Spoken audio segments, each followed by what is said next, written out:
What is Tanana Tutorials? The goal of the Tanana Tutorials YouTube page is to teach students and teachers how to effectively utilize technology in the classroom. This was designed for the Fairbanks North Star Borough School District, however, it can be used beyond for many classroom settings.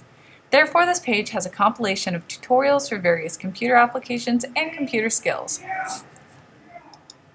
When we go to the page on the home, you can see all the recent uploads down here. If we go to playlist, videos are organized by what application. For instance, Google Docs, Google Scholars. Now if we go back to the home page, in the top right corner, there is a link to the Tanana Tutorials page where all these videos are associated with. On this page, it teaches you how to integrate these applications, has all the videos laid out by application.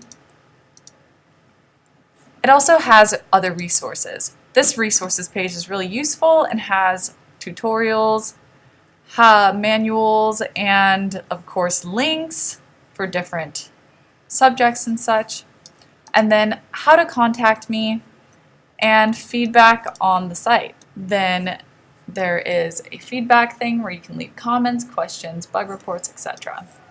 And we'll go back to the YouTube page, and if you want to learn more about what this site is for, go to the About. And then we have a Twitter page at Tanana Tutorials, so you can check that out as well.